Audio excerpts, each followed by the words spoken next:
Eu tinha 8 anos quando a minha avó Maria me levou até a janela da cozinha.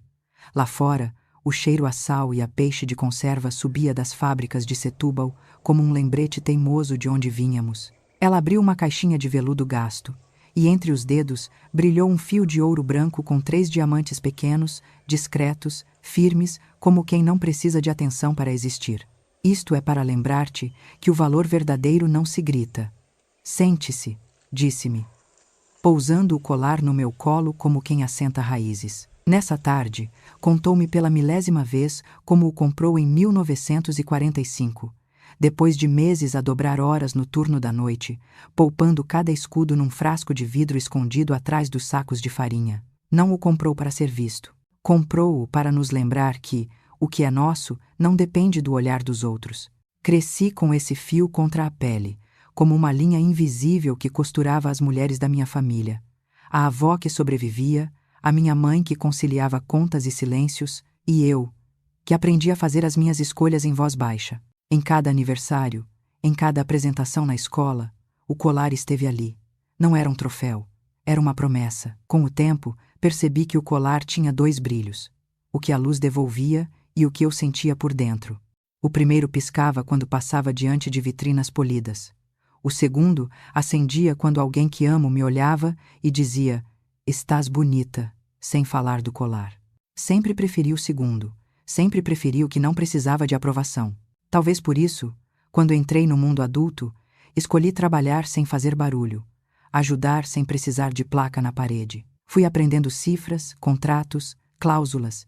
Fui guardando para mim os gestos que os outros transformam em espetáculo. A avó costuma dizer: a generosidade que procura aplauso não é generosidade, é palco. Guardei isso como quem guarda uma senha. E, no entanto, há coisas que, por mais robustas que sejam, um ouro branco, uma tradição, uma pele calejada, são frágeis por dentro. Não o metal, mas o respeito. Não a joia, mas a forma como olhamos para quem atrás. O colar sempre me ensinou o lugar da discrição. A vida, mais tarde, iria ensinar-me o preço do desprezo. Lembro-me da primeira vez que senti o olhar afiado de quem confunde simplicidade com falta, sobriedade com pobreza. Um comentário ligeiro numa reunião, um sorriso inclinando-se para o lado errado, a pergunta: "Não tens algo mais moderno?" Ri, encolhi os ombros, segui com o meu dia. Mas as pequenas fissuras dão-se assim, invisíveis, silenciosas, acumuladas. Com o colar, nunca temi o tempo. Tinha medo era da ligeireza dos outros, daquela forma de medir o mundo com fita métrica alheia. O carro certo, a casa certa, o relógio certo, como se o certo dos outros pudesse aferir o nosso valor. O meu fio de diamantes pequenos parecia rir-se disso. "Não preciso", dizia-me ele. "Eu sei de onde venho", e eu também sabia. Por isso, quando a família começou a falar do jantar de aniversário da minha mãe, casa do meu irmão, mesa posta, talheres brilhantes, conversas que soam à revista, o colar desceu-me a clavícula como quem antevê temporal. Há memórias que avisam. O fecho pousou na nuca e senti o metal frio acordar uma desconfiança antiga. Nesse gênero de noites, aquilo que brilha demasiado costuma cegar o que importa. A minha avó repetia: "Leva sempre contigo o que te lembra quem és." E repara quem repara nisso foi o que fiz. Coloquei o colar, olhei-me ao espelho sem filtro, sem palco, e decidi: não vou trocar a minha raiz pela plateia de ninguém. Mal sabia eu que naquela noite o som mais alto não seria o do riso à volta da mesa, mas o de um estalo pequeno, e de tudo o que esse estalo viria a partir. No caminho para a casa do meu irmão, as luzes dos candeeiros passavam como metrônomo sobre o tablier. Cada clarão dizia: "Prepara-te." Eu achava que ia apenas celebrar a minha mãe. Afinal, ia assistir a um desfile e descobrir quanto custa, em silêncio, confundir em brilho com valor. A porta abriu-se antes de eu tocar a campainha. A casa do meu irmão exalava um brilho que não era luz, era esforço. O tipo de brilho que precisa de testemunhas. O mármore que ecoa passos, as flores demasiado perfeitas, a mesa medida ao milímetro para aparecer bonita nas fotografias. Respirei fundo. O colar pousou-me no peito como um aviso. Claire. Julia aproximou-se num beijo de ar. O olhar desceu e subiu, pesando-me como quem avalia a vitrine. Que querida, vieste com esse colarzinho outra vez, tão sentimental. Sorri. Os anos ensinaram-me a guardar a primeira resposta para mim, e a segunda também. Lá dentro a minha mãe sorriu, o rosto dividido entre orgulho e prudência. Mark veio por detrás com um copo na mão. Estás linda, mana. Obrigada, respondi, e deixei o agradecimento cair no espaço que ele não ocupou. Os miúdos estavam alinhados como revista. A mais velha com as unhas perfeitas, o do meio a fazer piadas de TikTok, e Lily, a que dançava, agarrada ao telemóvel, os olhos a cintilar de impaciência. A sala parecia uma promessa de sucesso, e tudo ali tinha legenda. A garrafa que trouxemos de uma prova no Douro, a cadeira de design, a viagem que ainda vamos repetir no verão. Quando tudo tem legenda, quase nada tem história. Sentei-me ao lado da minha mãe. Ela pousou a mão nas minhas, silenciosa. Foi o toque que me ancorou, lembrando-me que há afetos que não precisam de palco. Júlia dominava a mesa como quem apresenta um programa. Falou da piscina que ia chegar no timing perfeito para os miúdos, do carro novo mais sustentável, do projeto que finalmente nos representa. E a Lily? Perguntou a minha mãe, suave. Como vai a academia? Ah, maravilhosa, suspirou Júlia. É exigente, caríssima, mas, quando é pelos filhos, faz-se tudo. Não é Mark assentiu, sem convicção. Eu ouvi nessa palavra, tudo, um eco oco. Conhecia a casa por dentro. A prestação que custa a fechar, a dúvida ao abrir o extrato, a conta que não bate certo. Conhecia também o silêncio que se escolhe quando a imagem precisa de respirar. Lily ergueu finalmente os olhos do ecrã. Tia, a mãe disse que trabalhas com números, consultoria, deve pagar bem, paga o suficiente, respondi. Ela inclinou a cabeça, estudando-me como se faltasse alguma coisa. Tens um estilo simples. Júlia riu-se num tom que imitava simpatia. Nem todos vivem para a aparência, querida. Há quem seja prático. O riso rodou em volta da mesa e voltou a mim como uma corrente fria. Senti o colar encaixar-se contra a clavícula. Um lembrete. Não doeu. Não ainda. O que dói, primeiro, é o esforço para não doer. A conversa virou para a academia. Horários, mestres famosos, coreografias. Júlia descrevia o futuro da filha como quem desenha um mapa sem nevoeiro. A minha mãe brilhou de orgulho emprestado, e eu, calada, contemplei a coreografia paralela. Frases que medem status, piadas que dão cotoveladas, comparações que parecem inocentes e não são. Em cada detalhe, uma tese sobre valor. Quem decide o que vale? Pensei. Quem se habituou a confundir brilho com verdade? Mark aproximou-se de mim para encher o meu copo. De perto, vi-lhe a hesitação nos olhos, uma ruga de cansaço que não combinava com o corte impecável da camisa. Está tudo bem, murmurou. Está, respondi. Está como tem estado. Cada um agarra a narrativa que lhe dá jeito, e o resto é silêncio. A sobremesa chegou num desfile. Bolo perfeito, velas a prometer desejos. A minha mãe riu-se, bateu palmas, fez o seu discurso breve sobre gratidão. Por um segundo tudo foi leve. Então, Lily escorregou até a janela onde eu estava e pousou os olhos no colar. É giro. A mãe disse que é vintage, quase de feira, mas fica bem em ti. Foi da tua bisavó. Respondi, sem peso na voz. A sério? Ela aproximou-se, dedos curiosos. Não parece caro. Senti a aragem mudar. A tal brisa que chega antes da trovoada. Júlia apareceu atrás.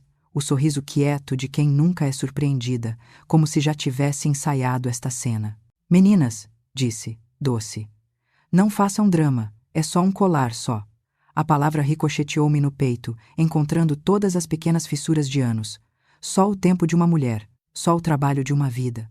Só a minha raiz. Soube, sem saber porquê, que havia um estalo a caminho. As conversas voltaram a correr como um rio que ignora as margens. Eu continuei junto à janela, o reflexo a misturar-me com as luzes do candeeiro. Do lado de lá, o mundo parecia perfeito.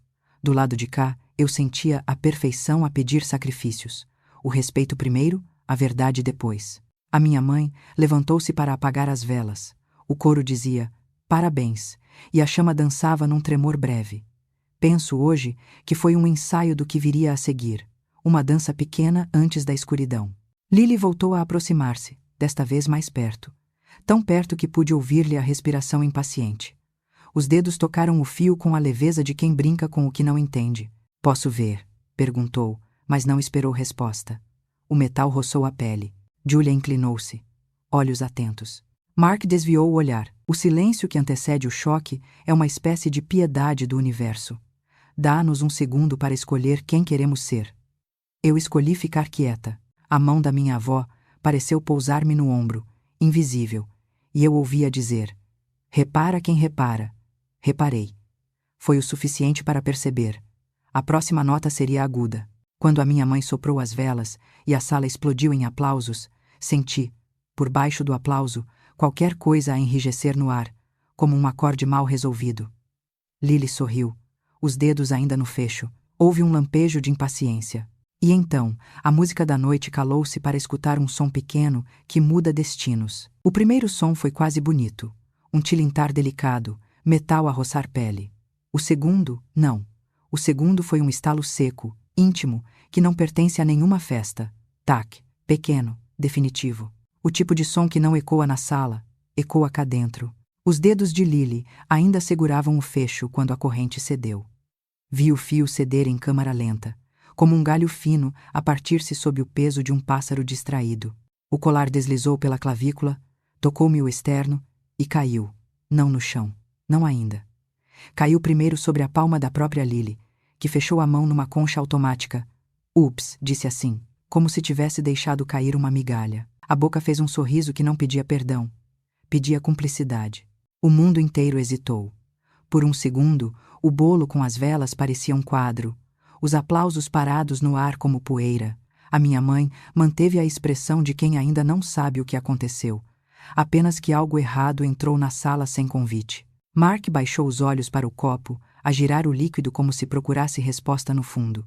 Julia aproximou-se num passo leve, o perfume antes dela, a voz logo a seguir. Oh, querida. Partiu? Devia ser antigo, frágil. Essas coisas de feira não aguentam muito. O quebrou-se não foi só o fecho.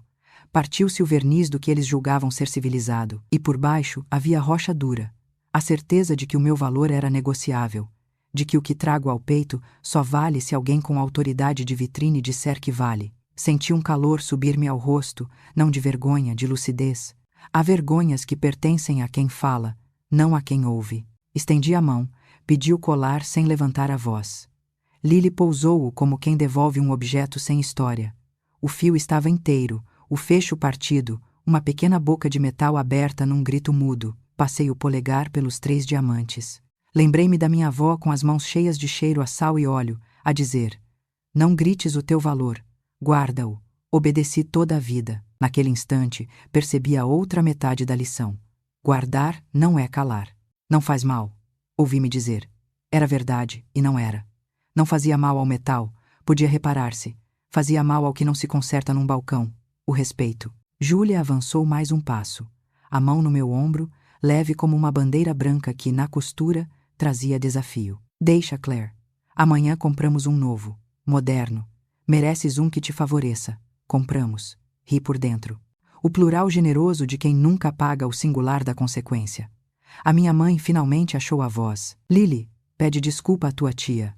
A rapariga ergueu o olhar rápido, um tropeço de culpa, outro de tédio. A adolescência a disputar território com a educação. Desculpa. A palavra caiu, magra, e morreu antes de chegar até mim. Mark pigarreou. Uma tentativa de emendar o mundo com bons modos. Se for preciso, eu trato disso. Eu olhei para ele. Procurei o irmão que segurou a minha mão no dia em que a avó morreu. O rapaz que me prometeu: ninguém te vai faltar ao respeito enquanto eu estiver aqui. O homem à minha frente tinha uma camisa impecável e uma coragem engomada demais para uso. Não encontrei o que procurava. Lily já tinha voltado ao telemóvel. Os outros 2 filhos riram baixinho. Alguém disse, coisa de velho, e as conversas retomaram, gratas por terem sobrevivido ao embaraço. O bolo foi cortado, o vinho serviu de anestesia. Eu fiquei de pé perto da janela com o colar na mão, a olhar as luzes da rua, como se fossem faróis, a chamarem-me para fora daquela costa falsa. Dentro de mim, fez-se um inventário. Não de joias, de silêncios. Revivi todas as pequenas vezes em que alguém atribuiu um preço ao que, em mim, não tinha preço. O trabalho discreto, a roupa simples, a escolha de não brilhar à força, cada comentário, uma microfissura. O taque desta noite foi só o som audível daquilo que já se vinha partindo há anos no conceito que tinham de mim. Julia encostou-se à borda da mesa, satisfeita por a noite ter recuperado o rumo. Falava da academia com o mesmo tom com que fala de mármore e de design, com a certeza de que o nome das coisas serve de certificado moral. Eu, com o fecho partido entre os dedos, percebi uma coisa simples e brutal. O que eu tenho chamado bondade, eles têm chamado fraqueza. E eu deixei. A dor veio atrasada, como os trovões que chegam depois do relâmpago. Doeu a imagem da avó a apertar-me o fecho na nuca. Doeu a mão da minha mãe a tremer ao pedir desculpa por uma neta que ainda não sabe medir o mundo. Doeu o espaço vazio onde o meu irmão devia ter ficado ao meu lado. Mas a dor trouxe uma irmã mais velha. A decisão. Não levantei a voz. Não fiz discurso. A maturidade às vezes parece frieza para quem só reconhece emoção se der espetáculo. Eu apenas guardei o colar, devagar, no bolso interno do casaco. E nesse gesto simples coube tudo. O fim de uma época e o começo de outra. Despeço-me à porta. Julia acompanha-me e diz: Não te preocupes. Amanhã resolvemos. Eu sorrio como quem fecha uma caixa de veludo. Por dentro, já está resolvido. No carro, a chave gira e o motor acorda à noite. Na rádio, uma notícia qualquer prova que o mundo continua, indiferente aos nossos pequenos apocalipses. A estrada abre-se, reta, e eu conduzo com as mãos firmes, o fecho partido a tocar-me os nós dos dedos a cada curva, como um metronome a marcar o compasso de uma ideia que finalmente encontrou forma. Quando chego a casa, a sala está quieta e honesta. Ponho água ao lume. O telemóvel vibra com mensagens, desculpas apressadas, justificações. Amanhã vemos. Eu vejo hoje. Sento-me. Abro o portátil. O cursor pisca como um coração impaciente. Aprendi toda a vida a mover-me no silêncio.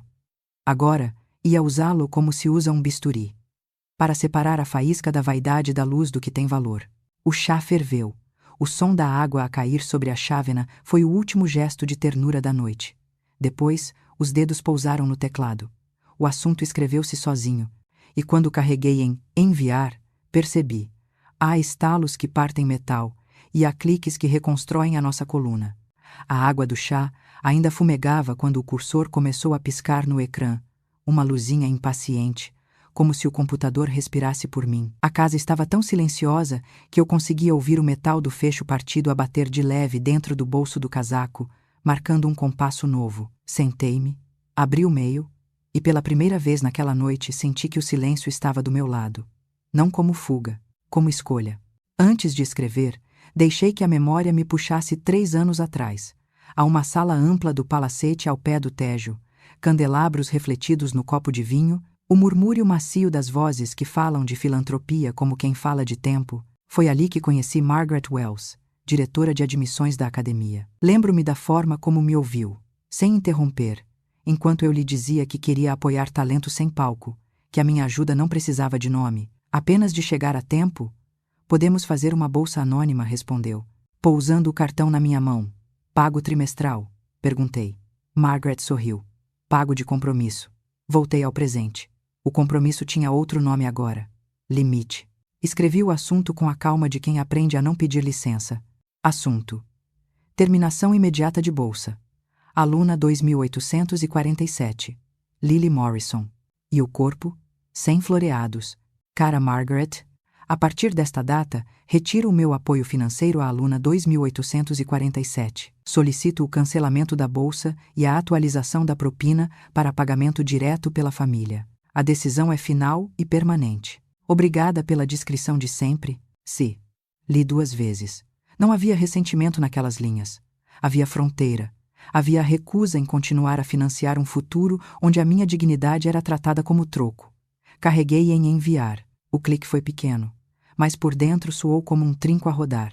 Um fecho novo, invisível, no lugar do que tinham quebrado. O telefone tocou menos de 20 minutos depois. Mark. Respirei fundo, atendi. Claire, a academia ligou. A bolsa da Lily foi cancelada. Sabes o que aconteceu? Sei. Foste tu. A pergunta vinha ferida, mas não zangada. Vinha na voz de um irmão que queria muito uma escapatória. Importa silêncio. O gênero de silêncio que empurra confissões. Se foste, podias ter dito. Nós teríamos agradecido. Teriam ouvido. Ele engoliu seco. A Lily. Ela precisa da escola. Precisa mais do que precisa aprender respeito. No fundo, ouço a casa que conheço. O tilintar de copos, a respiração de Júlia a crescer como vento antes de temporal. Ela tira o telemóvel da mão dele. Claire, isto é absurdo. Vamos pagar o colar. Um melhor, moderno. E resolvemos. Não é o colar. Então o quê? O que quebraram não foi metal. Foi respeito. Esse não se compra. Estás a destruir o futuro dela por um mal-entendido. Não. Estou a retirar o meu dinheiro de um lugar que me trata como invisível. O futuro dela continua lá, ao preço que vocês sempre disseram que pagariam por tudo. Júlia inspira, afiada. Não consegue ser magnânima. Foi um acidente de criança. A criança que aprende a chamar barato ao que é precioso não aprendeu sozinha. Do outro lado, o ar rarefeito. Senti Mark recuperar o telemóvel. Ato segundo do telefonema. Precisamos de tempo, pediu ele. Mais baixo. Há prestações. O barco. As obras. Há prioridades, respondi. Escolham-nas. És implacável. Fui generosa em silêncio 3 anos. Implacável é o vosso riso de hoje. Desligamos, sem gritos, que às vezes ferem mais. Mal deixei o telefone, ele voltou a vibrar. A minha mãe, filha, disseram-me o que se passou. Disseram tudo. O suficiente para eu saber que a noite foi feia. Foi verdadeira, corrigi, suave. Ela é uma menina, e meninas também aprendem. Mãe, eu amo a Lily, mas amar não é financiar desprezo. Do outro lado, ouvi um suspiro antigo, desses que sabem a renúncia e a amor. Queres mesmo isto? Quero que respeitem. O resto é consequência. A chamada terminou e a casa voltou ao seu grau zero de ruído. Abri novo e-mail, desta vez para o meu irmão e para Júlia, em cópia. Sem metáforas. A bolsa da Lily foi descontinuada pelo doador. A academia contactará com prazos, 30 dias para pagamento ou cancelamento de matrícula. Espero que tomem as decisões que sempre disseram que tomariam pelos filhos. Carreguei em enviar outra vez. 2 cliques.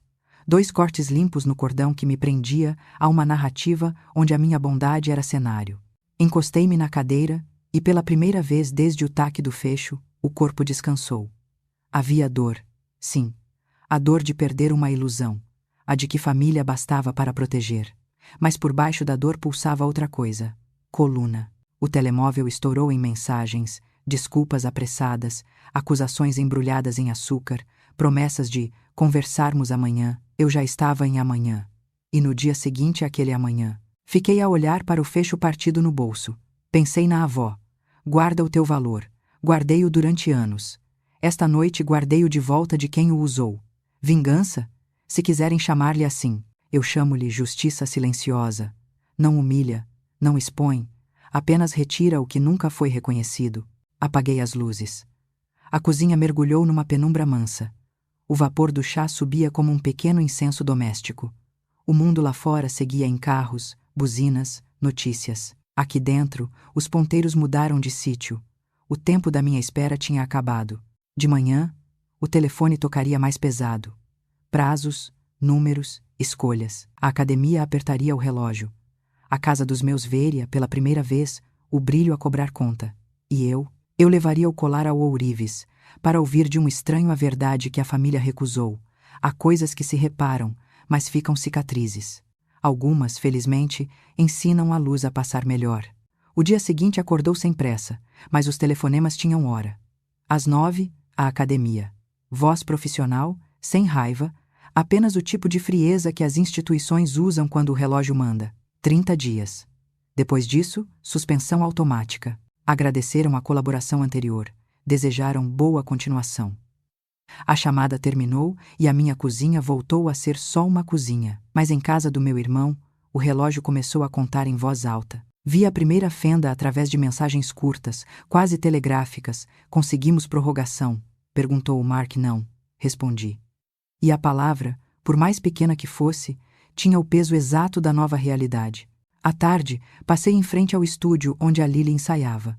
Não entrei. Fiquei no passeio oposto, à sombra de um plátano, a assistir à saída das raparigas com o cansaço feliz nos ombros. 15 passos depois, via, sozinha, mochila grande, o tubo das sapatilhas a bater-lhe na anca. Parou na porta, olhou para trás como quem tenta fotografar o cheiro. A professora aproximou-se, disse algo baixinho, o tipo de gentileza que não salva, mas ampara. Lily assentiu com a cabeça. Havia nos olhos dela um nevoeiro que eu reconheci. É assim que a adolescência conhece o mundo. Sempre um pouco tarde, sempre um pouco rápido demais. Do outro lado da cidade, Julia e Mark fizeram contas com as mãos na cabeça. O barco, a piscina, as obras. O que é supérfluo só se torna visível quando falta o essencial. 4 chamadas perderam-se no meu ecrã. Não as ignorei por crueldade. Ignorei-as por higiene. Há conversas que só existem para nos fazer regressar a versões antigas de nós. E eu não queria. Levei o colar ao ourives que a minha mãe conhecia. A loja cheirava a metal morno e madeira antiga. Ele ergueu os óculos até a testa, pegou no fio com a reverência de quem mede tempo mais do que peso. Art Deco, disse num tom quase de médico ao dar um diagnóstico. Bom trabalho de cravação. O fecho era original. Partiu por onde a vida costuma partir. No ponto que mais usamos, o mais amado, consegue reparar. Consigo. Mas ficará uma cicatriz. Cicatriz, repeti. A palavra a pousar na língua como algo salgado. Um traço mínimo, para quem sabe olhar. A perfeição engana. As cicatrizes contam a verdade. Concordei. O orçamento foi honesto, quase terroso. 1.200. Paguei sem regatear, não por desdém, mas por respeito. Deixei o colar ali, deitado sobre uma almofada de veludo, e senti pela primeira vez a leveza de o entregar a alguém que o tratava como história, não ornamento. Ao sair, o ourives acrescentou, meio a rir. Há peças que ficam mais bonitas quando sobrevivem.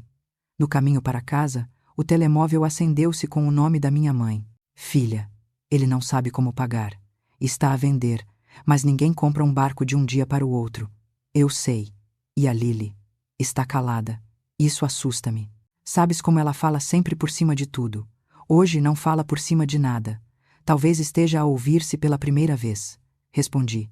E doeu-me estar certa. Na última semana do prazo, as mensagens tornaram-se quase súplicas. Não pela Lily, pela manutenção do mundo como o conheciam. Nenhuma usava a palavra certa. Respeito. Ninguém dizia, fizemos-te pequena. A educação moral raramente acontece nos termos mais confortáveis. Aprende-se por privação. Chegou sexta-feira. Sem pagamento, sem prorrogação.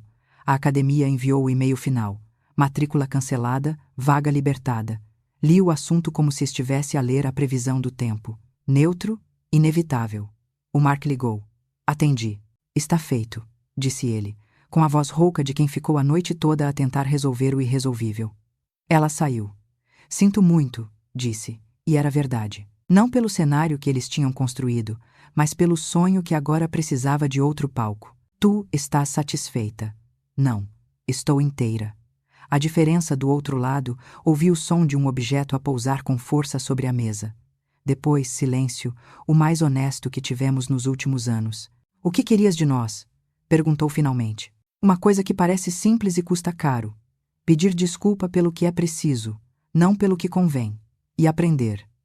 A Lily é só uma miúda, repetiu, como quem se abraça a uma boia. Então está na idade certa para saber que uma mão que puxa com desprezo pode puxar para sempre o que não volta. Desliguei e sentei-me no sofá. Um cansaço limpo espalhou-se pelo corpo. Não o cansaço tóxico de engolir em seco. Um outro, o de quem empurra uma porta pesada. E, enfim, a vê fechar-se sem trancar por dentro. À noite, a cidade acalmou. Ficamos só eu e as minhas decisões. Pensei na generosidade de 3 anos. Sem nome, sem palmas, sem dívida. Era bonita e continuará a ser, mesmo que, ou precisamente porque, agora tem uma fronteira desenhada. Na segunda-feira, o ourives ligou. Pode vir buscar. O fecho está novo, na linguagem de ontem sorri. Na loja, ele colocou o colar na palma da minha mão como se me devolvesse um segredo. Vestiu ali mesmo. O metal encostou-se ao osso e reconheceu-me. Procurei a cicatriz com a ponta do dedo, um traço minúsculo, quase nada, como um acento em palavra antiga. Ficará para sempre. Ainda bem. Lembra-me o mapa do caminho, onde partiu, por quê e quem ficou. No regresso, encostei a testa ao vidro frio do autocarro e deixei a cidade passar. Penso que a maturidade é isto. Aceitar que algumas coisas têm de cair para abrirmos espaço ao que nos sustenta. A dor ensinou-me a não confundir bondade com submissão. A perda ensinou-me a não implorar por reconhecimento. O colar ensinou-me a diferença entre brilho e luz. Nesse mesmo dia, o telemóvel vibrou com um e-mail que não esperava. Assunto: desculpa, tia. Abri no corredor da minha casa, ainda com o casaco vestido, o colar a repousar-me no coração. Antes de ler, respirei fundo. Talvez, finalmente, alguém tivesse encontrado a palavra certa. Talvez a cicatriz começasse a ensinar luz a outra pessoa também. O e-mail chegou com um assunto simples. Desculpa, tia. Fiquei de pé no corredor, ainda com o casaco vestido e as chaves na mão. O colar, debaixo da blusa, tocava-me o externo com a calma de quem já viu o pior. Abri. Não havia anexos pomposos, nem emojis a disfarçar. Só texto, sem maquilhagem. Tia Claire. Sinto muito por ter quebrado o teu colar. Não porque era caro, mas porque era teu, e eu fui cruel. Usei as palavras da mãe como desculpa para ser má. Saí da academia. Estou zangada, mas percebo por quê. Não sabia que eras tu. Não sabia de quase nada. Queria começar a saber. Pareceu-me ouvir-lhe a voz tremer dentro das frases. O meia-culpa vinha sem floreados, sem o truque habitual de quem pede perdão já a preparar a negociação. Estava ali o que eu tinha pedido sem pedir. Consciência, não só culpa. Continuei a ler. Inscrevi-me num estúdio perto de casa. A professora chama-se Vera. Disse que o meu turnout é teimoso e que talento sem humildade não aprende. Tenho treinado sem espelhos por uma semana. Ela diz que os espelhos mentem quando só procuramos aplausos. Se quiseres, eu queria levar-te lá. Obrigada pelos 3 anos que me deste, e eu não vi. Sorri sem querer. Senti qualquer coisa a deslocar-se dentro do peito, como quando tiramos um peso e percebemos que era parte do corpo. A raiva antiga não tinha para onde ir naquele texto. Não encontrou arrogância para se agarrar. E quando a raiva não tem parede, senta-se. Deixei-a sentar-se. Sentei-me também. Escrevi devagar, cuidando de cada verbete como quem cose um fecho novo. Lily. Obrigada por me falares do que doeu e do que aprendeste. O perdão começa quando se diz o nome certo das coisas. Disseste: a bolsa não volta. Isso é fronteira, não castigo. Mas estou aqui. Se quiseres, vou contigo ao estúdio. O teu futuro não depende de placas na parede, mas de como danças quando ninguém vê. Enviei. Poucos minutos depois, o telemóvel vibrou de novo. Hoje, às 18 horas, respondi que sim. O estúdio de bairro tinha chão marcado de anos e música que não precisava de marca de água. As paredes estavam gastas onde as mãos procuram equilíbrio. O ar cheirava a talco e a tentativa. Lily apareceu com o cabelo preso à pressa e sem aquela armadura de olhar que conheci na casa do meu irmão. A professora Vera cumprimentou-me com a nitidez de quem não precisa de medir ninguém. A Lily tem pernas fortes, disse, divertida. O resto? Aprende-se. Aqui, os espelhos ficam no fim. Sentei-me num banco de madeira. Lily alongou-se, respirou e começou a repetir uma sequência simples. Havia tropeços, sim, e um rubor na cara que eu nunca tinha visto. O rubor das coisas que se fazem por dentro. Quando terminou, não olhou à volta à procura de aprovação. Olhou para o chão, como quem pergunta ao corpo se já percebeu. A professora fez-lhe um sinal com a cabeça, não de triunfo, de trabalho. Eu levei a mão ao colar. O fecho novo não fazia barulho, mas eu sabia onde estava a cicatriz. A perfeição engana. As cicatrizes contam a verdade. Lembrava a frase do ourives. Foi então que percebi. Aquela sala inteira era uma cicatriz bonita, um lugar onde se aprende a passar a luz por onde partiu. Na saída, Lily aproximou-se. Pousou a mochila no chão, as mãos nervosas a brincar com a fita das sapatilhas. Tia, posso perguntar uma coisa? Podes. Sabes quando é que a gente percebe o valor das coisas? Quando deixam de servir de espelho. Respondi. E começam a servir de raiz. Ela assentiu, e houve um silêncio limpo entre nós. Não era o silêncio da casa do meu irmão, cheio de não ditos e vitrines. Era o silêncio de quem está a construir vocabulário novo. A adolescência dela tinha, finalmente, encontrado gramática. No caminho para casa, a minha mãe ligou. Quis saber como tinha corrido. Contei. Ouvia sorrir no fim da linha, um sorriso velhinho, aliviado. A tua avó teria gostado de saber que o colar continua a ensinar. Sorri também. O autocarro avançava devagar, e parecia que a cidade se mexia menos depressa à hora em que as pessoas voltam para si. Pousei a cabeça no vidro e deixei que um pensamento se acendesse com nitidez.